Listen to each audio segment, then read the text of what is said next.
In this video, you're going to learn how you can overcome mental blocks as an athlete.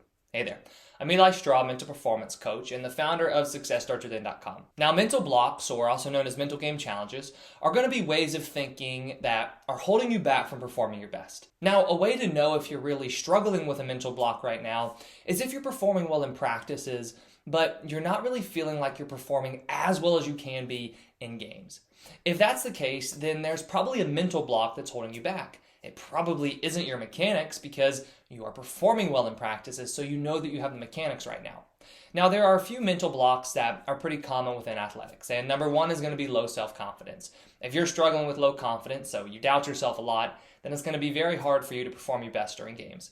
Another mental block is performance anxiety. Performance anxiety involves those feelings of extreme worries about what's going to happen. You may worry about if you're going to make mistakes. You may worry about what your coach is going to think of you if you make mistakes, embarrassing yourself, anything like that. But that performance anxiety is going to be a big mental block to you. Another one is perfectionism. And this one's very common, and I see it a lot in the athletes I work with because you want to be perfect as an athlete because you want to perform your best all the time. But the thing is, there's a difference between wanting to perform your best and feeling like you have to be perfect. When you feel like you have to be perfect, one of the things that can happen during games is the first sign of a mistake, you kind of start to lose control a little bit. You start to beat yourself up because now you're not perfect. So if you're a perfectionist, that can also be a mental block that's holding you back. Another mental block is the fear of failure. When you are afraid to make mistakes during games, what happens? Well, this causes you to play timidly. Have you ever performed and you kind of got to the end of the game and you felt like you held yourself back? Why were you holding yourself back? You were probably holding yourself back because you were worried about making mistakes. But the truth is, mistakes are going to happen. So if you are afraid to make mistakes, you're going to be holding yourself back. You're going to be tiptoeing through your performances.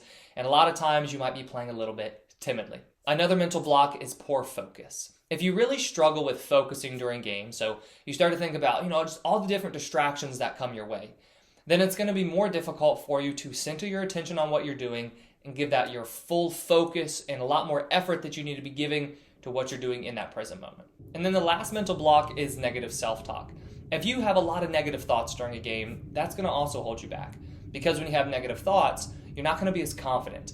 You're also not focused on you succeeding. I'm working with a baseball player right now, and we've been talking about this idea of thinking thoughts of what you want to have happen. In baseball, it's so easy to think thoughts of what you don't want to have happen. I don't want to strike out. I can't make a bad throw. I don't want to miss this ball. I can't throw a ball. I can't walk this batter. So we've been talking in terms of what he wants to have happen. I'm going to get a hit. I'm going to make this play. I'm going to strike this batter out. Now, that's not going to happen all the time, but it's just about what do you need to think that's going to increase your confidence and give you a better chance of performing. Now, if you're currently facing any of these mental blocks, what can you do? The first step is identifying your block, but then the second step is you want to work on overcoming this block. Now, the best way to overcome mental blocks as an athlete is by working with a mental performance coach, and we're going to talk about that in a second. But if you don't want to work with a mental performance coach, what can you do? Well, what I would recommend is that you work on developing a routine for yourself. This routine is going to be something you do on a daily basis, but it's also going to come in the form of a pregame routine. Now, what are some tools that you can use when developing this routine? Well, some of the main ones are going to be self-talk, so a self-talk routine, mindfulness, mental imagery, also known as visualization, and then also performance objectives.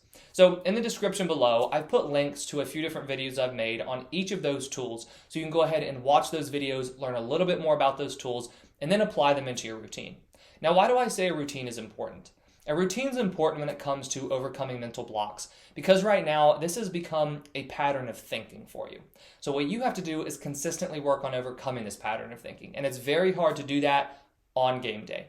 But if you start consistently working on implementing a positive self-talk routine, for example, then over time that's going to be boosting your confidence, and it's also going to alter the way that you think. So if one of your mental blocks is negative self-talk and you work on performing something known as cognitive restructuring, where you just repeat these new positive and productive alternatives to yourself, then come game time, you're not going to have as negative self-talk because naturally you're going to speak more positively, speak more productively to yourself. So you want to create that routine for yourself on a daily basis. I encourage doing it maybe in the morning or in the evening, just a time where you can really commit to it. And it doesn't need to take an hour like training at the field does or training in the weight room. We're talking about 5 to 10 minutes a day, sit down, perform some of these exercises, and that's going to help you overcome these mental blocks. Now, the way that you can kind of take that into a pregame routine is you want to use those same tools, but you also want to make sure you're using them as you're going into a performance. And the reason you want to do that is just so you're thinking about building your mindset going into a game. If you're struggling with mental blocks, a lot of times you can fall into the habit of thinking, I hope that it's going to go away today. I hope I'm feeling confident today. We want to take a more proactive approach and say, okay, if you know that you're struggling with performance anxiety, what is a pregame routine, so some exercises that you need to do before the game to help calm yourself down, right? Because you're feeling anxious, you need to calm yourself down a little bit, and also to build your confidence. And when we think in a more proactive way like that, we are working on getting you into that right mindset that you need to perform your best. So then these mental blocks don't affect you as much. Now, that's a way that you can do it on your own. What if you want to work with a mental performance coach? Well, I offer one-on-one mental performance coaching for athletes, and what we'll do is we're going to first start with an assessment where we really identify, what current mental blocks are you struggling with?